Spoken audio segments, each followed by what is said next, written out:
شهرک خرمزمین، جیلانکوه، ناحیه دنغره بار دوم است که در این مکان مسابقه بین المللی اوید به پاراپلانریزم و چتربازی پاراشوترانی برای دریافت جام پرزیدنت تاجیکستان با عنوان تاجیکستان اوپن سکای 2025 برگزار می گردد.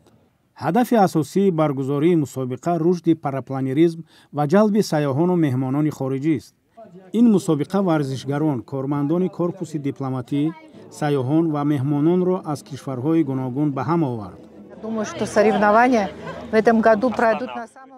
من فکر دارم که مسابقه امسال در سطح بالا خواهد گذشت، زیرا نمایندگان بسیار کشورها اینجا جمع شدند و چون میدانیم باید یک هیئت نوی از آلبانیا بیاید. این نوی ورزش برای نوجوانان خیلی جالب است و برای رشد گردشگری تاجیکستان نیز مفید است.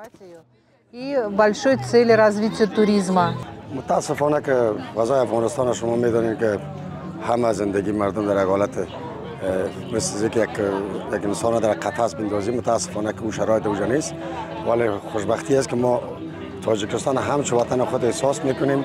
ورزش بسیار جالب است، بسیار هیجانی است، آدم هیجان زده میشه و ما تشویق میکنم که نوجوانان و جوانان را که به این ورزش پای برن، آدم از دیدنش بسیار لذت میبره، هیجانی میشه. خواهشمندان امکان داشتند در ایرستاد و تاندم پرواز را با مربی حرفه‌ای انجام دهند. یوگنیا لورنس که میتوان او را پدر پاراپلانریزم تاجیکستان نامید، بار اول در پاراتریک پرواز کرد.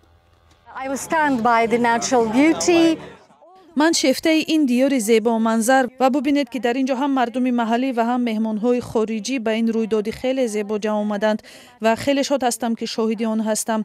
من از افراد شجاعی که این کار را انجام میدهند در شگفتم، چون برای من این کمی کاری ترسناک است. هرچند اشخاصی که با ارمان پرواز کردن به این دنیا می آیند و جوانانی که آرزوی پرواز کردن را در خود می پرورند باید پرواز کنند. در روز اول به غالبان بخش پاراشوت بازی تحفه ها تقدیم گردیدند. همه جوانان را دعوت میکنم که آمده با کلوب جمهوریوی هواپیمایی تشکیلات جمعیت مدنی مدافع آمده شامل شوند و ترس خود را بشکنند و آرزوی چند سالینه خودشان را عملی گردانند. این نوع ورزش در تاجیکستان هنوز جوان است. 23 январи سال 2023 فدراسیای پاراپلانریزم و واسطه‌های پروازی سبک تاجیکستان رسما به قید گرفته شد. پاراپلانریزم در مقایسه با پاراشوت پرواز واقعی است، زیرا توسط بال خلبان میتواند مسافه‌های دور را طی نماید. حالا این ورزش در کشور هواداران بیشمار پیدا کرده است.